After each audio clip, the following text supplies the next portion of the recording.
Shalom, shalom, nous allons partager un thème. Donc le thème, ça va être les signes qui attestent que l'enlèvement de l'Église est proche. Nous savons tous que Jésus-Christ dira à ses disciples que je ne connais pas le jour ni l'heure où le Seigneur va enlever son Église. Il ne le connaît pas. Il dit c'est le Père qui connaît. Lui, il connaît pas. Il va le dire à ses disciples en disant que je ne connais pas le jour ni l'heure. Donc, il va leur dérouler les signes qui attestent que l'enlèvement de l'Église est proche.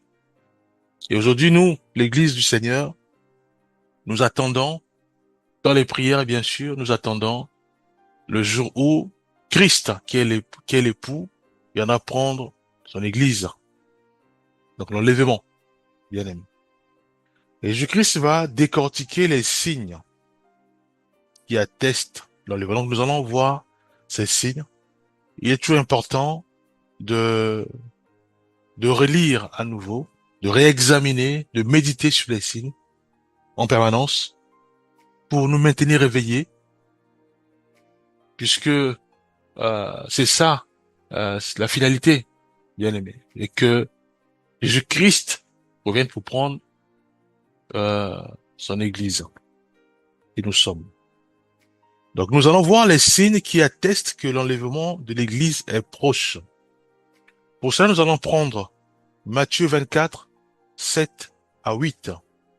Une nation s'élèvera contre une nation, et un royaume contre un royaume.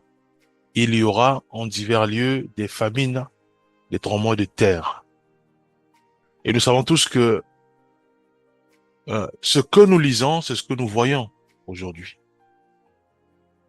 Qui le dit? Le Maître, Jésus-Christ, qui le dit. Prenons Luc 21, 11. Il est dit, il y aura de grands tremblements de terre et en divers lieux des pestes et des famines. Il y aura des phénomènes terribles et des grands signes dans le ciel. Nous voyons le tremblement de terre, nous voyons des pestes, des famines. Dans les pestes, ça peut être tout ce qui est Covid et autres. Voyez-vous? Nous voyons des phénomènes terribles et des signes dans le ciel. Des pandémies, des famines et des bouleversements climatiques que nous voyons aujourd'hui peuvent être interprétés comme des signes prophétiques. Nous allons prendre 2 Timothée 3, versets 1 à 5. Sachez que dans les derniers jours, il y aura des temps difficiles, car les hommes seront égoïstes, amis de l'argent, fanfarons, hautains, blasphémateurs, rebelles à leurs parents, ingrats, impies, la liste est longue. Ça, nous le voyons aussi sur terre. Voyez-vous? Nous voyons les hommes sont devenus égoïstes, amis de l'argent, fanfarons, hautains, blasphémateurs, rebelles à leurs parents, ingrats, impies. Voyez-vous? C'est des choses que nous voyons. Et c'est pas fini. Nous voyons l'augmentation de l'immoralité, de l'égoïsme et du rejet des valeurs divines. Ça, nous le voyons. Prenons Matthieu 24, verset 12. Revenons encore au maître. Et parce que l'iniquité se sera accrue, l'amour du plus grand nombre se refroidira. Donc ici, nous voyons que le maître nous fait comprendre que l'amour du plus grand nombre se refroidira. Parce que la cause, c'est l'iniquité. Donc le péché va prendre de l'ampleur. Il y a trop de blasphémateurs maintenant qui blasphèment Christ, qui blasphèment même le repas du Christ. Nous voyons que dans notre société actuelle, l'indifférence croissante envers Dieu et l'amour des autres sont des signes que nous vivons les derniers jours. Alors prenons Matthieu 24, 4 à 5. Il est dit, Jésus leur répondit, prenez garde que personne ne vous séduise, car plusieurs viendront sous mon nom, disant, c'est moi qui suis le Christ. Et ils séduiront beaucoup de gens. Ça aussi, nous le voyons. Nous voyons le Jésus-Christ de Baolé. Nous voyons plusieurs faux prophètes faisant des miracles, séduisant aussi une partie du peuple du Seigneur, l'Église du Seigneur. C'est encore des signes, voyez-vous? Donc, Jésus-Christ a légué aux disciples les signes qui attestent que l'enlèvement de l'Église est proche. Et tout ce que Jésus-Christ a relaté à ses disciples s'est accompli à notre génération. Nous voyons plein de faux prophètes faisant des miracles pour séduire, pour leur ventre, pour leur gloire, et non pour la gloire de Christ, et non pour le ventre, par exemple, du peuple. Mais non, c'est pour leur ventre, pour leur gloire, voyez-vous? Et la plupart de ces mouvements spirituels ou religieux éloignent le peuple de Dieu euh, aux enseignements bibliques fondamentaux qui ramènent Jésus-Christ au centre, qui est la pierre angulaire, voyez-vous?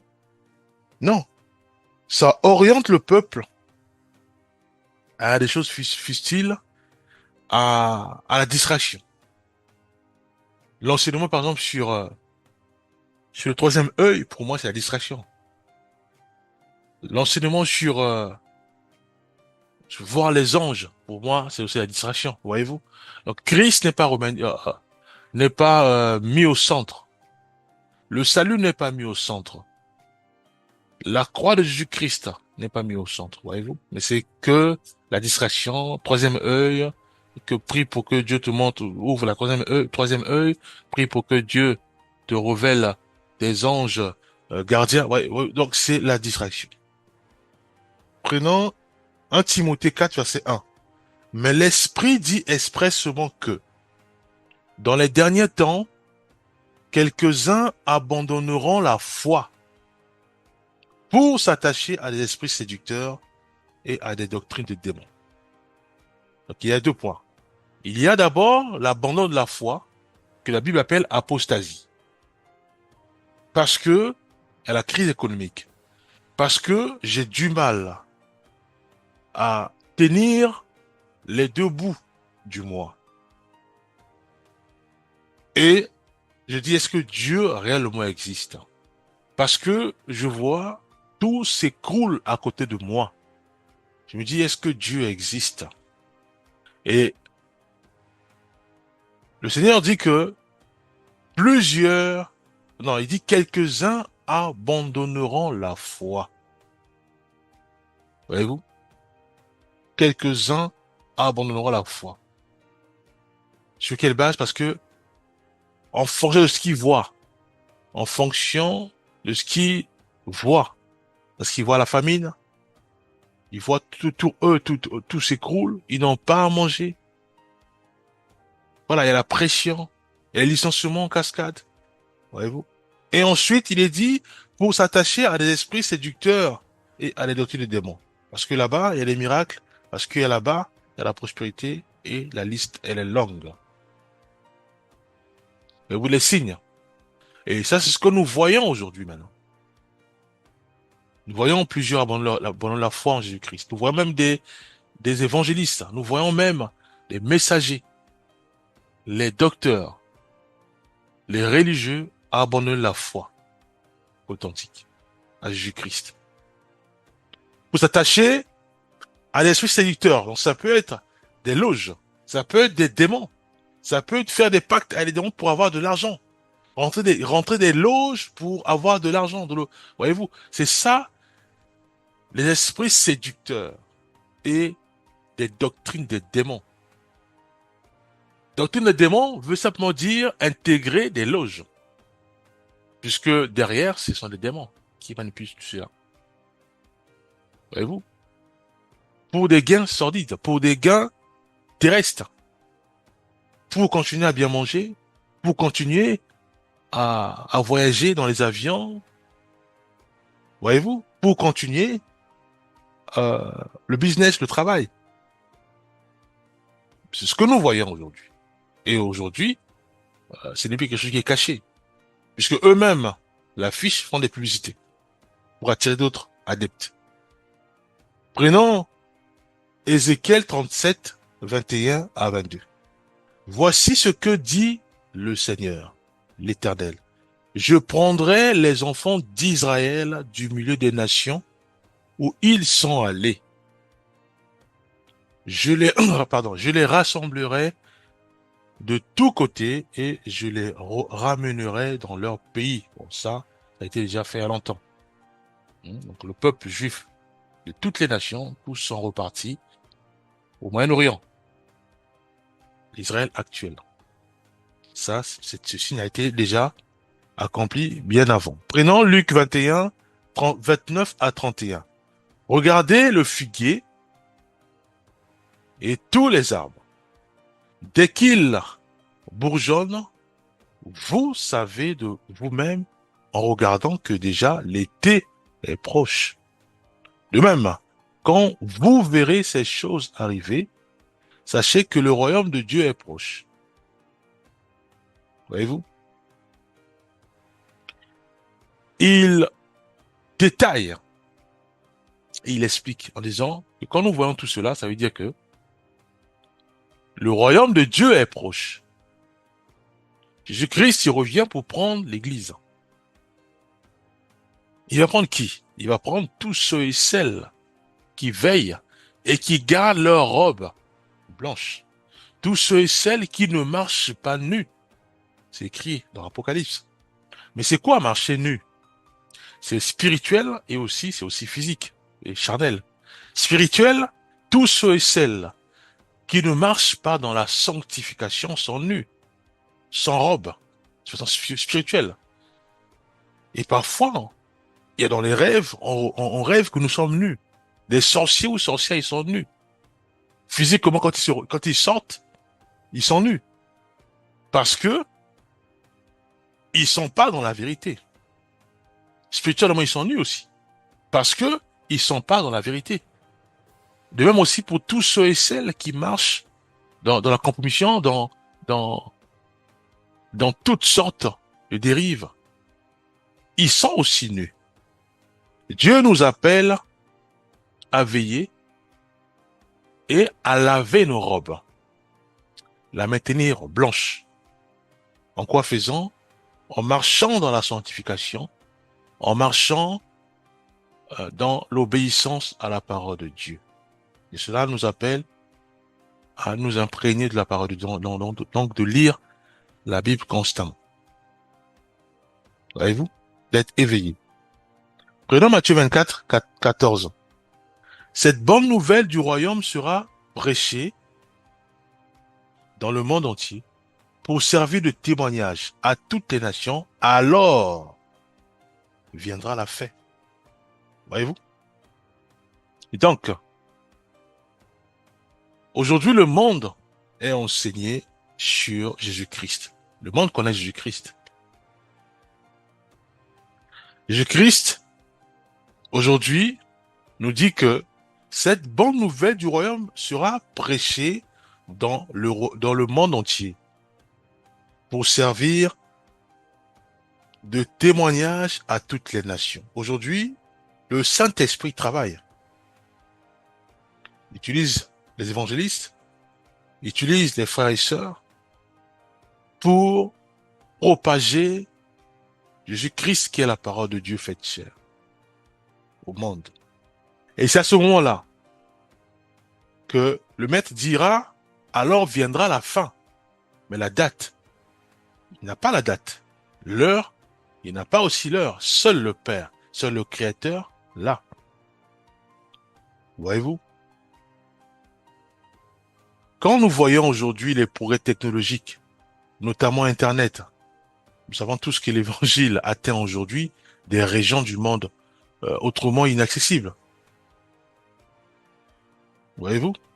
Cela, effectivement, est un accomplissement prophétique. Alors, l'Internet aujourd'hui touche toutes les maisons, rentre dans les maisons rentre dans les foyers et l'évangile est annoncé. Voyez-vous? Le Saint-Esprit continue à travailler. Nous sommes pratiquement vers la fin, bien-aimés. La Bible dit que cette bonne nouvelle du royaume sera prêchée dans le monde entier.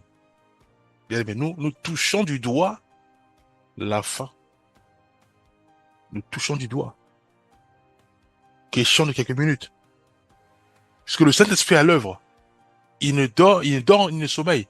Il est à l'œuvre pour propager puissamment l'évangile de Christ à travers les frères et sœurs, à travers l'Internet, à travers... Voilà. Il propage l'évangile de Christ pour que l'évangile soit totalement connu du monde. 1 Thessaloniciens 4, 16 à 17. Car le Seigneur lui-même a un signal donné. À la voix d'un archange et au son de la trompette de Dieu, descendra du ciel, et les morts en Christ ressusciteront premièrement. Ensuite, nous les vivants, qui serons restés, nous serons tous ensemble, enlevés avec eux sur des nuées, à la rencontre du Seigneur dans les airs. Ce message montre clairement que l'enlèvement aura lieu et il y aura réellement des bien-aimés qui sont sur terre. Voyez-vous? Il y aura des bien-aimés qui sont sur terre. Donc, vous et moi.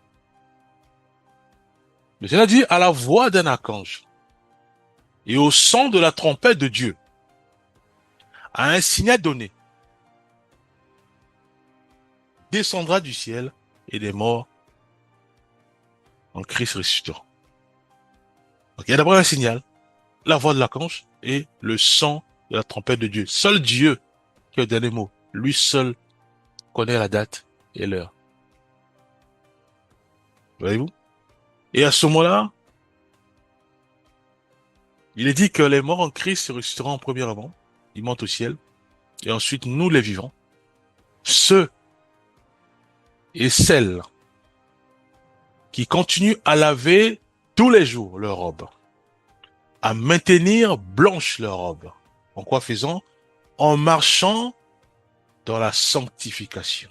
C'est quoi marcher dans la sanctification? Simplement lire la parole de Dieu, lire la Bible, la mettre en pratique. Donc, mettre en pratique ce que nous lisons. Tu ne mentiras pas, tu ne mens pas. Tu pries pour que Dieu t'aide à ne plus mentir. La liste est la langue. Vivre dans la maîtrise de soi. Vivre l'amour de l'autre, l'amour de son Seigneur. Vivre en véhiculant l'amour, en véhiculant la parole de Dieu. La liste est longue, bien aimé. C'est ça, marcher dans la sanctification. Et cela veut dire que nous maintenons notre robe blanche. C'est ceux-là qui seront enlevés.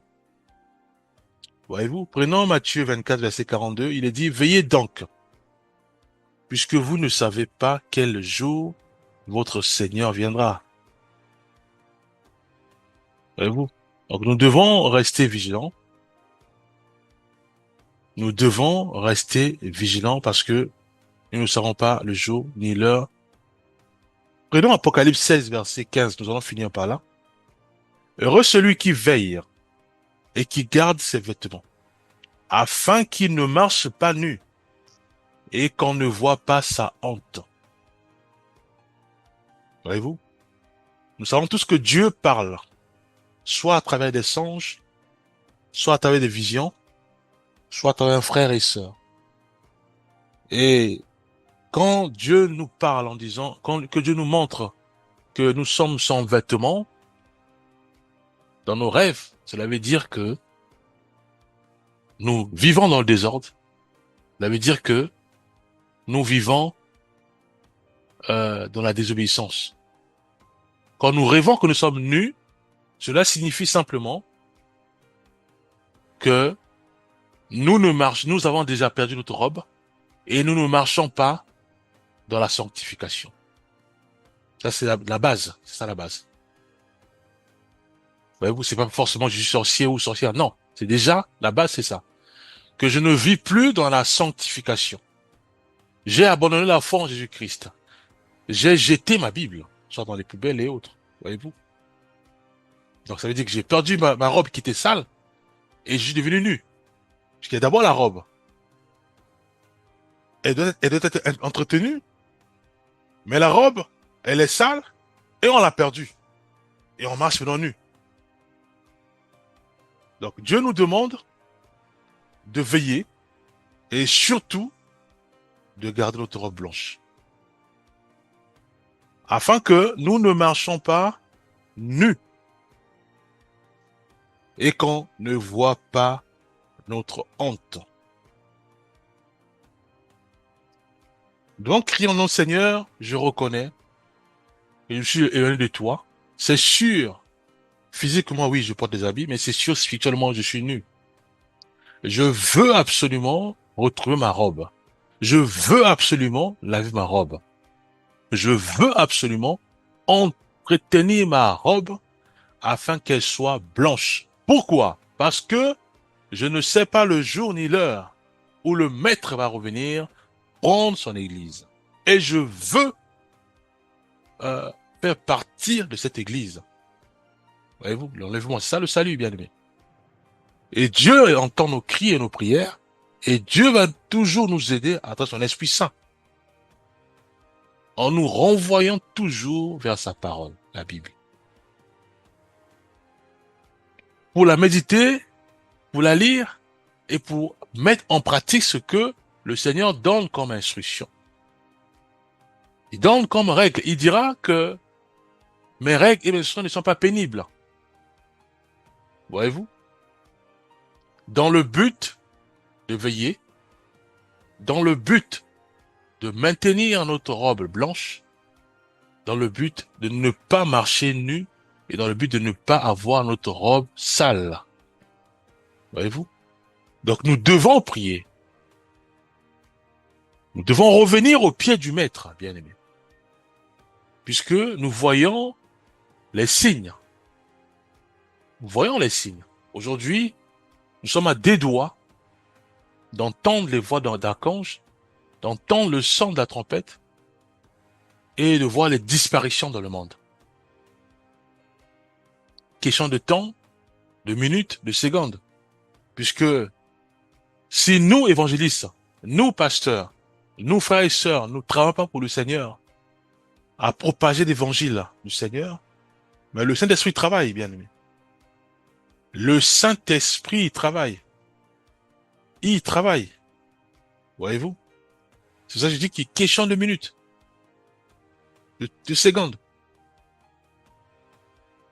Donc, nous ne savons pas l'heure, nous ne savons pas le jour, nous devons simplement prier, nous devons dire au Seigneur, c'est le jour, ce jour, c'est un jour redoutable. C'est un jour où il y aura des pleurs et des grincements de dents sur terre, bien aimé.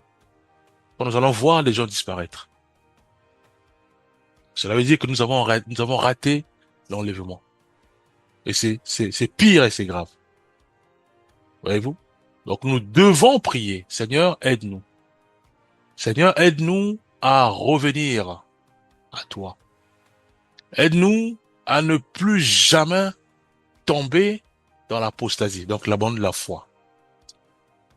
Aide-nous à revenir vers toi. Je veux absolument manifester encore davantage la foi en Jésus-Christ. Ranime en moi la foi en Jésus-Christ. Ah, priez, bien-aimé. Puisqu'il y a des doutes qui m'assaillent. Quand je pense à quelque chose, quand je pense à toutes ces prières que j'ai élevées vers le Seigneur pour mon travail, malgré ça, j'ai perdu mon travail. Quand je pense à toutes ces prières montées vers le Seigneur pour mon mariage, aujourd'hui, j'ai perdu mon mariage, il y a les doutes qui s'installent durablement. Mais nous devons prier pour que Dieu décime ces doutes en nous, pour que la foi en Jésus-Christ continue à émerger et à s'enraciner en nous, bien aimés. Puisque notre salut en dépend. La foi en Jésus-Christ enracinée en nous, cela va nous aider maintenant à méditer la parole de Dieu et ensuite à marcher dans la sanctification. Sans la foi, comment voulons-nous marcher dans la sanctification? Comment voulons-nous marcher en gardant notre robe blanche? Puisque cela passe toujours par la force de Jésus-Christ. Voyez-vous? Nous devons déjà commencer déjà à briser les forteresses de l'apostasie, de l'abandon de la foi, suite aux choses terrestres, suite à des choses que nous avons vues ou subies, bien aimés. Parce que l'heure est grave. Nous voyons toutes les signes. Voyez-vous? Nous allons prier, Père, nous remettons entre ta main nos vies, Père. Fais grâce. Donne-nous la conscience de réaliser que l'enlèvement existe. Donne la conscience de réaliser que l'enlèvement est grave. Donne la conscience de réaliser que chaque jour que nous pouvons partir, chaque jour, nous pouvons aussi rester. Parce que nous n'avons pas lavé notre robe. Et donne la conscience de réaliser que l'enlèvement aura lieu. Car nous sommes saturés par des problèmes terrestres. Oh, nous te l'implorons, Père, délivre-nous de l'ignorance sur l'enlèvement. Aide-nous, ô Éternel des armées, à laver réellement notre robe. Aide-nous, Père Céleste, à être éveillés dans la prière, dans les jeûnes, et surtout, Père, en marchant conformément à ta parole. Au nom puissant de Jésus-Christ, nous avons ainsi prié.